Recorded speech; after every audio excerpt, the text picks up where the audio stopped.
The Haunting of Phoenix Zoo, Unraveling the Paranormal Mysteries, Chapter 1.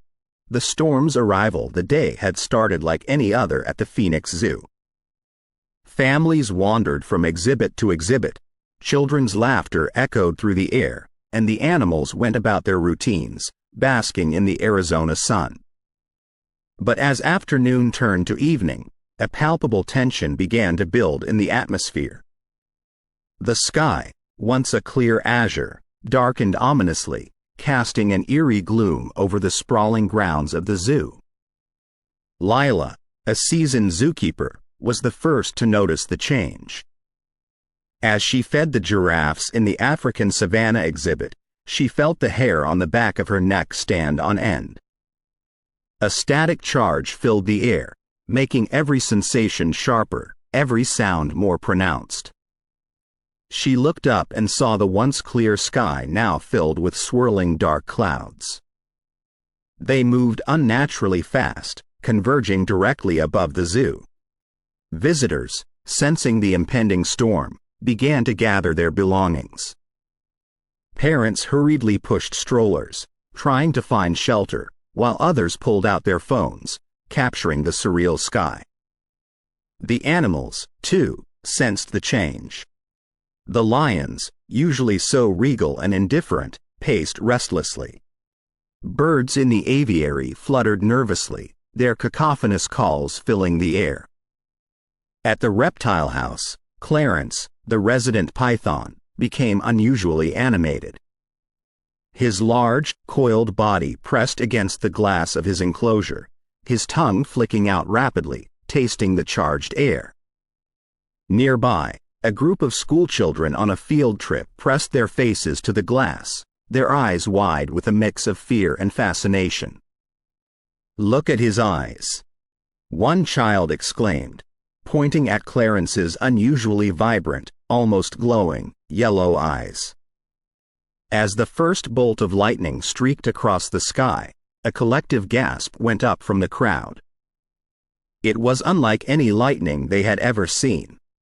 Brighter, more vivid, and it seemed to linger, illuminating the entire zoo in a ghostly light. The bolt seemed to strike multiple places at once, creating a web of electric energy that danced across the sky. In the distance, the carousel began to turn on its own, its painted horses moving up and down, their eyes glowing an unnatural shade. The haunting melody of the carousel's music played, distorted and out of tune, sending shivers down the spines of those who heard it.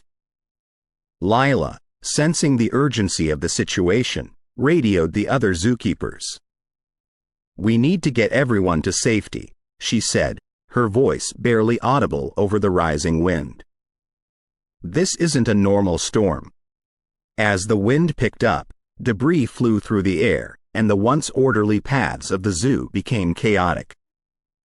Visitors scrambled for cover, seeking refuge in the various buildings and enclosures. The zoo's PA system crackled to life, urging everyone to remain calm and find shelter. But amidst the chaos, some visitors noticed something even more unsettling. The ground beneath them seemed to vibrate, a low hum that was felt more than heard. And in the heart of the zoo, near the Monkey Island exhibit, a faint shimmer began to appear. It started as a small ripple in the air, like a heat wave, but it quickly grew, becoming more pronounced, more tangible. The rift was forming. As the shimmering rift expanded, the boundaries between the natural and supernatural began to blur. The whispers from the savannah became louder, more insistent, their voices echoing with a desperation that chilled the bones of those who heard them. The ghostly apparitions of children could be seen riding the carousel, their laughter now a haunting lament. And from the depths of the Reptile House, the shadowy figure of a man emerged, his eyes filled with a sorrow that spanned centuries. The storm's fury intensified, and the rift grew larger, threatening to engulf the entire zoo. The very fabric of reality seemed to warp and twist, and for a moment, the world of the living and the world of spirits became one. As quickly as it had begun, the storm abated. The dark clouds dispersed, revealing a clear night sky filled with stars. The rift, too, began to shrink, its shimmering edges becoming more defined until it disappeared entirely. The Phoenix Zoo was forever changed. The boundary between the natural and supernatural had been breached, and the spirits of the past were now free to roam the grounds. The storm's arrival was just the beginning, and as the zookeepers and visitors would soon discover, the true adventure was yet to come. Chapter 2. Whispers in the Wind. The aftermath of the storm left the Phoenix Zoo in a state of eerie calm. The once bustling paths were now silent, save for the distant cries of animals, who seemed more agitated than before. The sun had set, casting long shadows that danced with the gentle breeze. Jenna, a young journalist visiting Phoenix for a feature story, had decided to stay back, intrigued by the strange occurrences. Armed with her camera and notepad, she ventured towards the African savannah, drawn by a sense of curiosity and the hope of a groundbreaking story. As she approached the vast enclosure, a soft whisper tickled her ear. It was faint, almost drowned out by the rustling of leaves, but unmistakably human. "Help. Find us." ... Quote. The voice trailed off, leaving Jenna frozen in place, her heart racing. She looked around, trying to locate the source of the voice. But the savannah was empty, save for the animals who seemed oblivious to the spectral voices. Jenna took a deep breath, convincing herself that it was just her imagination playing tricks on her. But then, another voice joined in, this one clearer, more insistent. "Remember. The promise." ... Quote. It was a woman's voice, filled with sorrow and longing. Jenna's journalistic instincts kicked in. She began to record the sounds, her camera's microphone picking up the ethereal whispers. As she listened, the voices began to weave a tale, a story from a time long forgotten. Nathaniel and Abigail, a young couple from the late 1800s, had been deeply in love. They were explorers, adventurers who had traveled to the farthest corners of the world. On one of their expeditions to Africa, they had discovered a rare species of animal, previously thought to be extinct. Eager to share their discovery with the world, they had brought the animal to the Phoenix Zoo. But their joy was short-lived. A rival explorer, jealous of their success, had cursed them, binding their souls to the savannah. They were trapped, their spirits forever tethered to the animals they had loved so dearly. As the tale unfolded, Jenna felt a pull, a compulsion to venture deeper into the zoo. The whispers guided her, leading her off the designated path and into the heart of the savannah. The moonlight bathed the area in a soft glow, revealing a hidden clearing. In the center of the clearing stood a statue, worn by time and weather. It depicted a man and a woman, their hands reaching out to each other but never touching. At the base of the statue, an inscription read, "Nathaniel and Abigail, forever bound, forever apart." Jenna approached the statue, her fingers tracing the cold stone. As she touched it, a rush of memories flooded her mind. She saw Nathaniel and Abigail, their love story unfolding like a movie. Their joyous moments, their challenges, and finally, their tragic end. Tears streamed down Jenna's face as she felt their pain, their longing to be reunited. The whispers grew louder, more desperate. "Free us. Break the curse." Suddenly, a group of visitors, drawn by the same whispers, emerged from the shadows. They looked around, confusion evident on their faces. "Did you hear that?" one of them asked, his voice trembling. Jenna nodded, her voice barely above a whisper. "We need to help them." We need to break the curse. The group, united by a common purpose, began to search for clues. The whispers guided them, leading them to a series of ancient symbols carved into the base of the statue. They realized that these symbols held the key to breaking the curse. As they worked together, deciphering the symbols and reciting the incantations, the atmosphere grew tense. The wind picked up, howling through the trees, and the animals grew restless. Suddenly, with a blinding flash of light, the statue crumbled, releasing a burst of energy that rippled through the zoo. The whispers grew silent, replaced by a sense of peace and tranquility. Jenna and the group looked around, realizing that they had been transported to an unknown part of the zoo. The surroundings were unfamiliar, the paths overgrown with vegetation. But in the distance, they could see the lights of the main entrance, guiding them back to safety. As they made their way back, Jenna felt a sense of accomplishment. She had not only uncovered a groundbreaking story but had also played a part in reuniting two lost souls. The Phoenix Zoo, with its rich history and paranormal mysteries, had once again proven that love transcends time and space, and that sometimes all it takes is a whisper in the wind to change the course of destiny. Chapter 3. The Reptile House's Secret. The Phoenix Zoo, in the aftermath of the storm and the spectral whispers of the Savannah, was a place transformed. The boundaries between the seen and the unseen, the living and the spectral, had been blurred, and every corner of the zoo seemed to hold a secret. But of all the places, none was as enigmatic and foreboding as the Reptile House. The Reptile House, a stone structure with a facade resembling ancient ruins, had always been a place of fascination for visitors. But now, an air of unease surrounded it. The reptiles, especially during the night, behaved oddly. Snakes coiled and uncoiled restlessly, lizards stared with unblinking eyes at empty spaces, and the crocodiles seemed to growl at unseen entities. One evening, as the last hues of twilight faded, a group of visitors, including Jenna, the journalist, decided to explore the Reptile House. The recent events had piqued their curiosity, and they hoped to uncover more mysteries. As they entered, the temperature dropped noticeably. The dim lighting, combined with the cold, gave the place an otherworldly feel. The glass enclosures, with their exotic inhabitants, seemed to pulse with an energy of their own.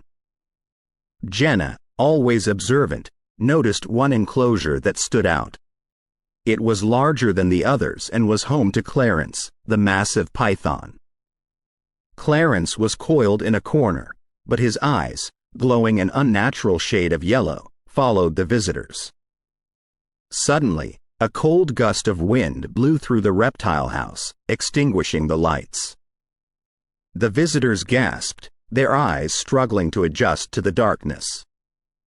And then, they heard it, a soft, mournful whisper, echoing through the silence. Justice. ... Vengeance. ... The voice seemed to come from everywhere and nowhere. The visitors clutched each other, their breaths coming out in short, panicked gasps. Jenna, her journalistic instincts kicking in, tried to locate the source of the voice. As her eyes scanned the room, she noticed a shadowy figure near Clarence's enclosure. The figure, tall and lean, was barely discernible, but its eyes, glowing the same shade of yellow as Clarence's, were unmistakable. The figure, with a voice filled with sorrow, began to speak. "I am Clarence," it said. "Not the snake you see, but the soul trapped within. I was once a keeper here, dedicated to the care of these creatures. But betrayal and jealousy led to my untimely death, and now, I am bound to this place." My spirit merged with the python. The visitors listened, rapt, as Clarence's tale unfolded. He spoke of a rivalry with another keeper, of a forbidden love, and of a fateful night when he was lured to the Reptile House and met his end. His death was ruled an accident, a tragic case of a keeper being fatally bitten by a snake. But Clarence's spirit knew the truth: he had been murdered. As the tale reached its climax, the Reptile House seemed to come alive. The reptiles hissed and growled, their enclosures rattling. The temperature dropped further, and a dense fog enveloped the place. Clarence's voice grew louder, more insistent. "Justice must be served," he cried. "The truth must come to light. Help me find peace. Release me from this eternal torment." The visitors, overwhelmed by the intensity of the experience, promised to help. They vowed to uncover the truth behind Clarence's death and to bring his killer to justice. As dawn broke, the Reptile House returned to its normal state. The reptiles, no longer agitated, settled into their routines. But the visitors, especially Jenna, knew that their adventure was far from over. The mystery of Clarence's death and the dark secrets of the Phoenix Zoo were yet to be unraveled. And as they left the Reptile House, a soft whisper, filled with hope and gratitude, followed them. "Thank you." Quote. The chapter ended, leaving the reader with a sense of anticipation and a thirst for more. The mystery of Clarence's death, the spectral presence in the Reptile House, and the promise of more secrets to be uncovered promised a thrilling adventure ahead. Chapter 4. Carousel of Lost Time. The Phoenix Zoo, with its sprawling landscapes and myriad of enclosures, had always been a place of wonder. But now, with the spectral rift and the mysteries unfolding, it had become a place of enigma. And at the heart of this enigma was the carousel. It was an old-fashioned carousel, with intricately carved wooden horses, their manes flowing, their eyes gleaming with an almost lifelike intensity. But since the storm, the carousel had taken on a life of its own. It would start moving on its own accord, its lights flickering, the haunting strains of its music echoing through the stillness of the night. One evening, as the last rays of the sun painted the sky in hues of gold and crimson, a young woman named Isabel, drawn by the tales of the haunted zoo, decided to visit the carousel. She had always been fascinated by carousels, their timeless beauty, their connection to a bygone era. As she approached, the carousel sprang to life. The lights illuminated, the music began to play, and the horses started moving up and down. But there was something different, something otherworldly about it. The music was slower, more melancholic, and the lights cast eerie shadows that seemed to dance and sway. Drawn by an inexplicable force, Isabel climbed onto one of the horses. As she did, she felt a cold hand touch hers. Startled, she turned to see a young woman, dressed in clothes from the early 1900s, sitting on the horse next to her. Her skin was pale, her eyes a deep shade of blue, and her hair, tied in a loose bun, had a silver sheen. "Hello, Isabel," the woman said, her voice soft, almost a whisper. "I am Eleanor." Isabel, though taken aback, felt no fear. There was a sadness in Eleanor's eyes, a longing that resonated with her own heart. "Why are you here, Eleanor?" Isabel asked, her voice trembling. Eleanor smiled, a smile that held centuries of memories. "This carousel," she began, "was my sanctuary. It was where I found love, lost it, and then found it again, in another realm." As the carousel continued to turn, Eleanor shared her tale. She had been the daughter of the man who built the carousel. She had fallen in love with a young artist who had come to paint the scenes on the carousel's canopy. But their love was forbidden, and in a fit of rage, her father had banished the artist. Heartbroken, Eleanor had spent countless hours on the carousel, wishing for a way to be reunited with her love. One fateful night, as she rode the carousel, she had been transported to another realm, a place where time stood still, where she was reunited with her love.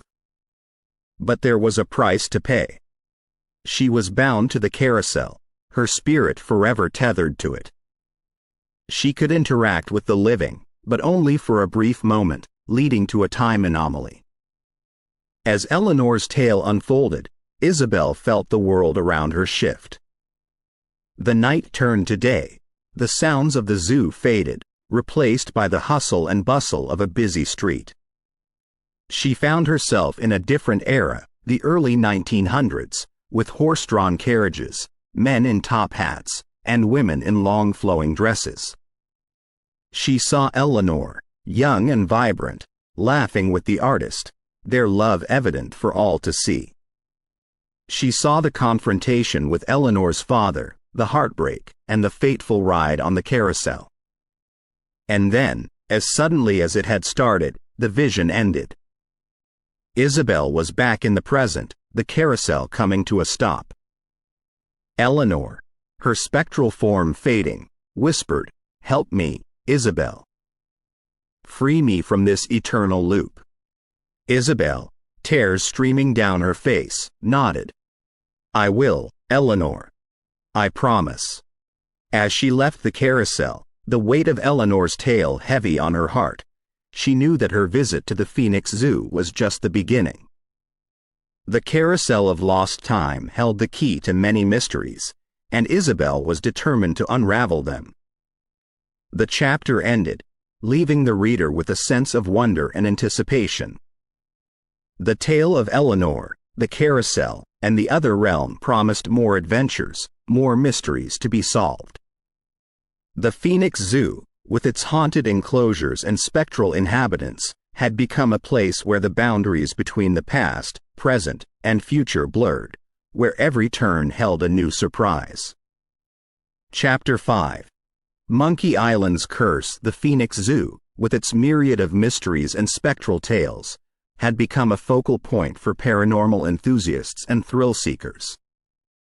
But of all its attractions, none was as enigmatic as Monkey Island. A lush, green oasis in the heart of the zoo, it was home to a troop of monkeys who, since the storm, had exhibited strange behaviors. It was the day of the solar eclipse, a rare celestial event that had drawn large crowds to the zoo. The sky, a canvas of deep blues and purples, began its dramatic transformation as the moon started its journey across the sun. The atmosphere was electric, filled with a sense of anticipation. Among the visitors was Dr. Helena Carter, an anthropologist with a keen interest in ancient civilizations and their connection to the animal kingdom. Armed with her notebook and camera, she made her way to Monkey Island, hoping to observe the monkeys' behavior during the eclipse. As the sun and moon aligned, casting the world into twilight, the monkeys began to act. They moved with purpose, their actions deliberate. They formed patterns, their bodies creating symbols that seemed familiar yet alien to Helena. She quickly began to sketch the patterns, her hands moving rapidly across the paper. As she did, she felt a presence beside her. Turning, she came face to face with an old man, his skin weathered by time, his eyes a deep shade of green. He introduced himself as Lucius. "Be careful, young one," Lucius whispered, his voice filled with urgency. "What you are witnessing is not just a random act. It's a message, a warning." Helena, intrigued, pressed him for more information. Lucius, with a sigh, began to share the tale of the cursed artifact. Centuries ago, an artifact of immense power had been buried on Monkey Island. It was said to hold the key to another realm, a place of darkness and despair. The monkeys, being the guardians of the island, were bound to the artifact, their actions influenced by its power. "The patterns they form," Lucius continued, "are ancient prophecies. They speak of a time when the boundaries between our world and the other realm will blur, unleashing chaos and destruction. Helena, her skepticism evident, questioned the validity of Lucius's tale. But as she did, she noticed something. The monkeys, having completed their patterns, were now pointing towards a specific spot on the island. Lucius, seeing her interest, handed her an old map. It was worn and faded, but Helena could make out the intricate details. It was a map of Monkey Island, and it had markings that seemed to correspond to the spot the monkeys were pointing at. The artifact, Lucius whispered, is buried there. But be warned, it is protected by ancient curses, and those who seek it often meet a tragic end. Helena, her curiosity piqued, decided to investigate further. She approached the zoo staff, sharing her observations and Lucius's tale. The staff, initially skeptical, were swayed by the evidence. The map, the monkey's behavior, and the ancient prophecies all pointed to one thing: the existence of the cursed artifact. A decision was made to organize an expedition to locate and retrieve the artifact. Helena, with her expertise, was chosen to lead the team. As preparations began, the sense of anticipation grew. The zoo, with its spectral tales and paranormal occurrences, was on the brink of another adventure, one that promised to be both thrilling and dangerous. The chapter ended, leaving the reader on the edge of their seat. The mystery of the cursed artifact, the ancient prophecies, and the impending expedition promised more twists and turns. The Phoenix Zoo, with its haunted past and enigmatic inhabitants, had become a place where legends came to life, where every corner held a new surprise. Chapter 6. The quest for the artifact, the Phoenix Zoo, already a cauldron of mysteries, was abuzz with a different kind of energy. Word had spread about the cursed artifact and Monkey Island's prophecies. This news attracted a team of renowned paranormal investigators, the Spectral Seekers, known for their exploits in unearthing supernatural truths. Led by the charismatic Vincent Blackwood, the team comprised of Alara, a linguist and expert in ancient scripts; Dominic, a tech wizard with gadgets for every conceivable situation; and Lila, a historian with a penchant for the occult. Upon their arrival, the zoo's atmosphere was palpable with tension. The staff, while curious, were also apprehensive. The tales of the artifact, combined with Lucius's warnings, had left them uneasy. Vincent, ever the diplomat, held a meeting with the zoo's management and Dr. Helena Carter, ensuring them of their expertise and the precautions they would take.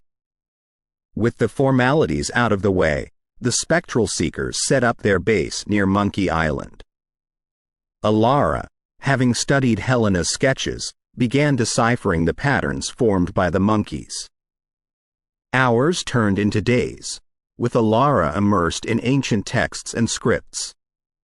Finally, with a triumphant gleam in her eyes, she announced her findings. The patterns were indeed prophecies, speaking of a portal, the artifact being the key. But there was also a warning. A malevolent force guarded the artifact, ensuring it remained undisturbed. Dominic, using ground-penetrating radar, pinpointed the artifact's likely location. It was deep beneath Monkey Island, in a chamber untouched for centuries. As preparations for the expedition began, Lucius approached the team. His spectral form shimmered in the twilight, his eyes holding centuries of wisdom and sorrow. "I see you're determined to seek the artifact," he began, his voice echoing with an ethereal quality. "I can guide you, but remember, the path is fraught with dangers. The malevolent force guarding the artifact is not to be trifled with." Vincent, always respectful of local lore, nodded. "We understand the risks, Lucius. But it's imperative we retrieve the artifact and understand its significance." The night of the expedition arrived. The moon, a silver crescent, cast long shadows as the spectral seekers, accompanied by Helena and guided by Lucius, began their descent beneath Monkey Island. The path was treacherous, with narrow ledges and deep chasms.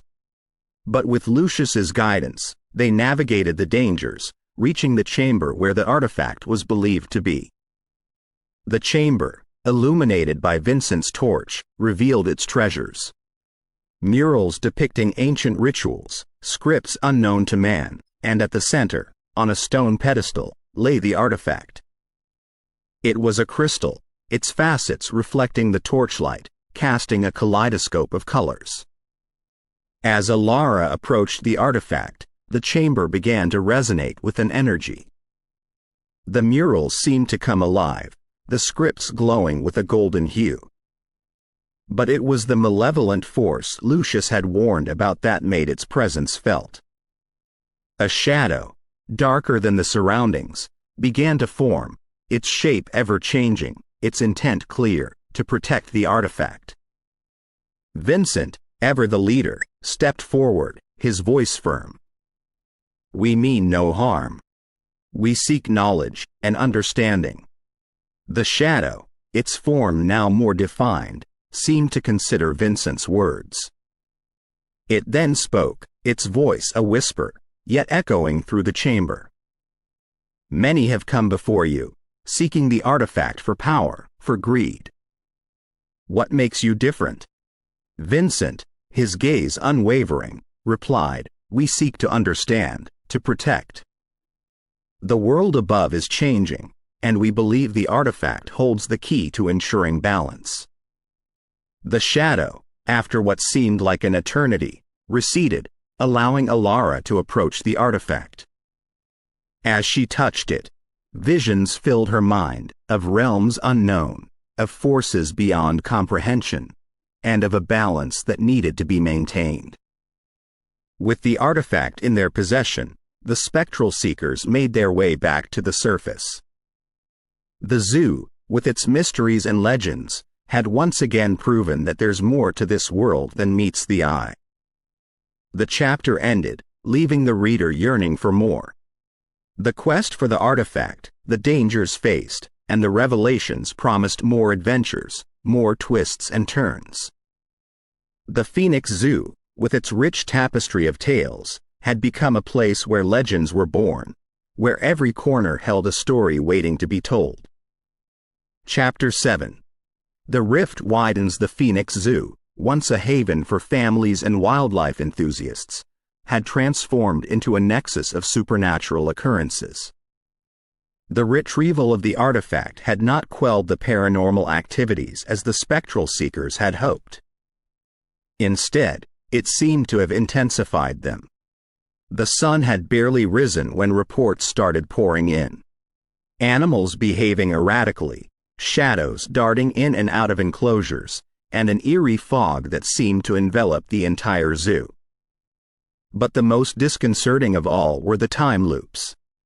Alara was the first to experience it. She was studying the artifact when she felt a sudden jolt. The world around her blurred, and when it came into focus, she found herself back at the moment she had picked up the artifact. Confused, she put it down, only for the loop to start again. It took her several iterations before she managed to break free. Dominic and Lila weren't spared either. They found themselves reliving moments from their past, some pleasant, others traumatic. It was as if the zoo had become a tapestry of time, with threads intertwining and overlapping. Vincent, ever the pragmatist, called a meeting. The team, along with Dr. Helena Carter and a few members of the zoo's staff, gathered in the makeshift base near Monkey Island. "We need to understand what's happening," Vincent began.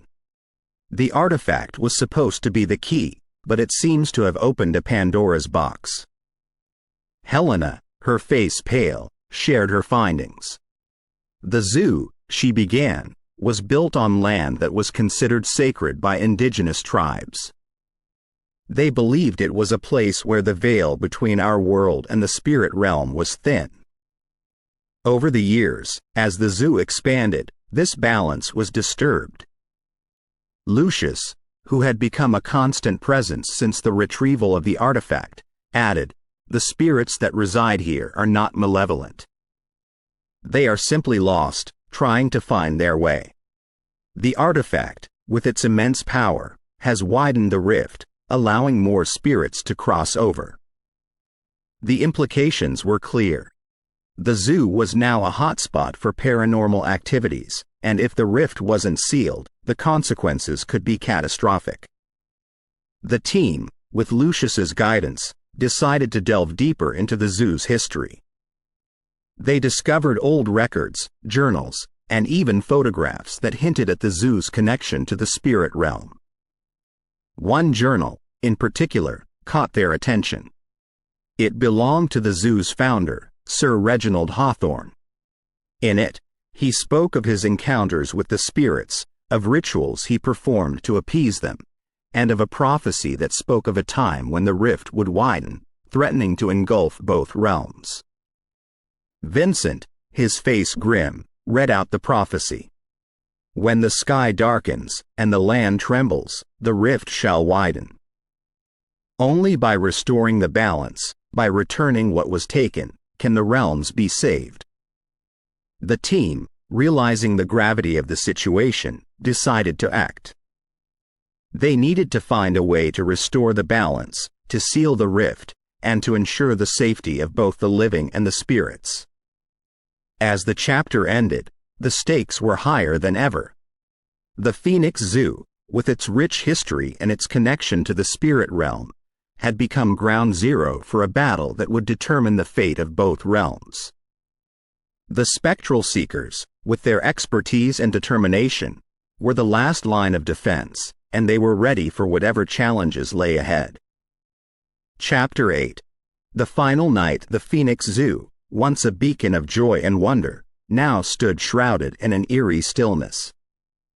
The full moon was approaching, casting its silvery glow over the grounds, and the Spectral Seekers knew that this was their last chance to close the rift and restore balance. Vincent gathered the team in their makeshift base. Maps, ancient texts, and Helena's sketches were spread out on a large table. The weight of their mission was palpable, the tension in the room thick. "We have one shot at this," Vincent began, his voice firm. "The full moon is when the rift is at its most vulnerable. We need to harness its energy, combined with the power of the artifact, to seal it." Alara, her eyes scanning the texts, nodded in agreement. The ancient rituals speak of the moon's power, of its ability to bridge realms. We need to perform the ritual at the exact moment the moon is at its zenith. Dominic, ever the tech genius, had set up equipment to monitor the moon's trajectory. "We have a window of 3 minutes," he said, adjusting his gadgets. "Any delay, and we risk the rift becoming permanent." The team knew they needed all the help they could get. And that meant confronting Clarence, the ghostly keeper of the Reptile House. His connection to the zoo, and the spirits within, was undeniable. With Lucius leading the way, Vincent and Lila approached the Reptile House. The air grew colder, the shadows deeper, as they entered. And there, amidst the snake enclosures, stood Clarence, his ethereal form shimmering in the dim light. "We need your help, Clarence," Vincent began, choosing his words carefully. "The fate of both realms hangs in the balance." Clarence, his eyes reflecting centuries of sorrow, replied, "I am bound to this place, to the creatures I once cared for. But I too wish to see the balance restored." Lila, sensing his hesitation, added, "We believe you hold the key, Clarence. Your connection to the spirits, to the zoo's history, can guide us." Clarence, after a moment's pause, nodded. "The artifact," he began, "is not just a key. It's a beacon, drawing spirits to it. But it's also volatile, its power unpredictable. You need to anchor it, to tether it to something constant. And that's when Eleanor made her presence known. Her spirit, radiant in the moonlight, approached the group. "The Carousel," she whispered, her voice echoing with urgency. "It's the anchor you seek. It's where I found love, lost it, and found it again. It's where the realms converge." The pieces of the puzzle were falling into place. The Carousel, with its history and its connection to Eleanor, was the perfect anchor. The team, with Clarence and Eleanor's guidance, began preparations for the ritual. The night of the full moon arrived, and the zoo was bathed in its silvery glow. The Spectral seekers, along with Helena, gathered around the Carousel. The artifact, placed at its center, began to resonate with energy. Alara began chanting the ancient incantations, her voice rising and falling with the rhythm of the ritual. Dominic monitored the moon's trajectory, signaling the team as it reached its zenith. Vincent, holding the artifact, began to channel its energy towards the Carousel. The ground trembled, the air crackled with electricity, and for a moment, it seemed as if time itself had stopped. And then, with a blinding flash of light, it was over. The rift, the spectral gateway, was sealed. The balance was restored. The team, exhausted but triumphant, looked around. The zoo, with its mysteries and legends, was once again a place of wonder.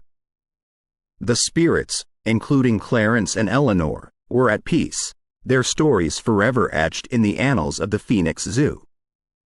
The chapter ended, leaving the reader with a sense of closure and satisfaction. The Spectral seekers, with their determination and expertise, had saved the day. The Phoenix Zoo, with its rich tapestry of tales, had once again proven that there's more to this world than meets the eye. Chapter 9. The ritual. The Phoenix Zoo, under the shroud of night, was a realm of shadows and whispers. The full moon hung low, casting an ethereal glow over the grounds. The Spectral seekers, having faced challenges and unearthed secrets, now stood at the precipice of their mission, to close the rift and restore balance. Vincent, Alara, Dominic, and Lila gathered in a secluded part of the zoo, where the rift's energy was strongest. Lucius, the spectral guardian of the zoo, floated beside them, his form shimmering with an otherworldly light. "We have one chance at this," Vincent said, his voice firm. "The ritual must be precise, and we must be united in our intent." Alara, clutching an ancient tome, nodded. "The ritual requires us to channel the energy of the artifact, using it as a bridge to seal the rift. But we must be wary. The spirits, especially Nathaniel and Abigail, will try to stop us." Dominic set up a circle of salt and lit candles at each cardinal point. Lila, with her knowledge of the occult, began drawing symbols within the circle, each representing protection and balance. As the preparations neared completion, the atmosphere grew tense. The wind howled, and the trees rustled as if whispering secrets. From the shadows, Nathaniel and Abigail emerged, their forms distorted, their eyes glowing with malevolence. "You dare to meddle with forces beyond your understanding," Nathaniel hissed, his voice echoing with rage. Abigail, her form flickering like a flame, added, "The artifact is ours. Its power belongs to the spirits." Lucius, stepping forward, replied, "The balance has been disturbed. The rift threatens both our realms. We must act." Nathaniel, with a snarl, lunged at Lucius, but the spectral guardian held his ground, his form radiating with energy. Abigail, seeing an opening, darted towards the circle, but Lila, chanting an incantation, held her at bay. Vincent, realizing the urgency, signaled Alara to begin the ritual. Holding the artifact aloft, Alara began chanting in an ancient tongue, her voice rising and falling with the rhythm of the incantation. The ground trembled, and the air crackled with electricity. The artifact, pulsating with energy, began to levitate, its facets reflecting the moonlight, casting a kaleidoscope of colors. Nathaniel and Abigail, sensing the artifact's power, redoubled their efforts. The shadows lengthened, and ghostly apparitions emerged, trying to disrupt the ritual. Dominic, using his gadgets, created a barrier of sound waves, disorienting the spirits. Lila, her voice unwavering, continued her incantations, strengthening the circle's protection. The climax of the ritual approached, and Vincent, with determination in his eyes, stepped forward. Holding the artifact, he channeled its energy towards the rift. A blinding beam of light shot forth, illuminating the night. Nathaniel and Abigail, realizing the futility of their efforts, retreated, their forms dissipating into the shadows. The light, after what seemed like an eternity, receded. The artifact, its energy spent, fell to the ground with a soft thud. The rift, the spectral gateway, was sealed. The team, exhausted but triumphant, looked around. The zoo, once a cauldron of supernatural activity, was now at peace. The spirits, including Nathaniel and Abigail, were at rest, their stories forever etched in the annals of the Phoenix Zoo. Lucius, his form now more defined, approached the team. "You have done what many believed was impossible," he said, his voice filled with gratitude. "The balance has been restored, and the spirits are at peace." Vincent, with a smile, replied, "We had help. The spirits, the history, and the legends of the zoo guided us." The chapter ended, leaving the reader with a sense of closure and satisfaction. The spectral seekers, with their determination and expertise, had faced challenges, confronted spirits, and emerged victorious. The Phoenix Zoo, with its rich tapestry of tales, had once again proven that there's more to this world than meets the eye. Chapter 10. A New Dawn. The first rays of dawn painted the Phoenix Zoo in hues of gold and amber. The once chaotic and eerie atmosphere had been replaced by a serene calm. The rift, the spectral gateway that had threatened to engulf both realms, was now sealed. But the events of the past few nights had left an indelible mark on the zoo and its inhabitants. As the sun rose higher, the animals began to stir. The monkeys on Monkey Island chattered animatedly, the reptiles in the Reptile House slithered and basked, and the birds sang melodies that seemed more harmonious than ever. But it wasn't just the animals that felt the change. The very air seemed lighter, purer. Alara and Dominic, standing at the entrance of the zoo, looked around in wonder. It's hard to believe that just a few nights ago, this place was a battleground between realms, Alara mused. Dominic nodded, his eyes scanning the grounds. The zoo has been forever changed. It's not just a place of natural wonder anymore. It's a testament to the coexistence of the living and the spectral. As the day progressed, the zoo staff began to notice subtle changes. The animals, once agitated by the spectral disturbances, now seemed more at peace. The enclosures, especially those near the rift's epicenter, radiated with a soft glow, a reminder of the events that had transpired. But the most profound change was felt by the spirits that called the zoo home. Clarence, the ghostly keeper of the Reptile House, was one such spirit.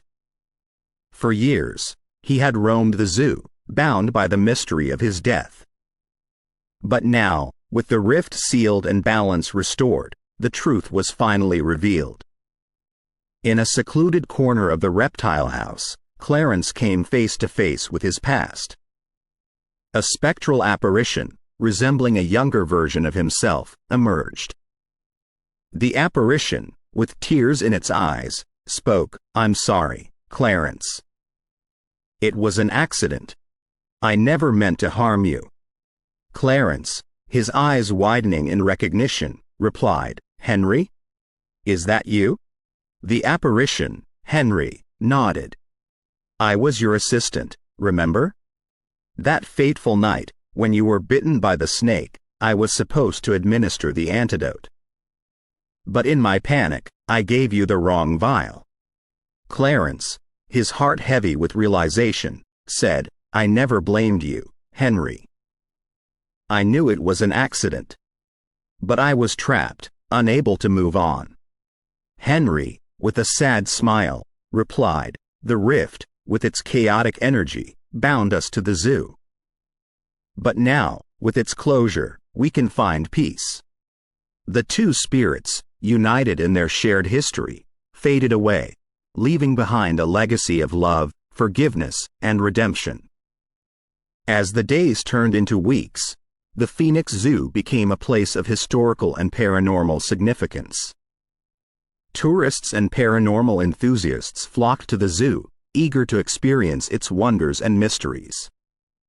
The spectral seekers, with their expertise and knowledge, were often called upon to share their experiences and insights.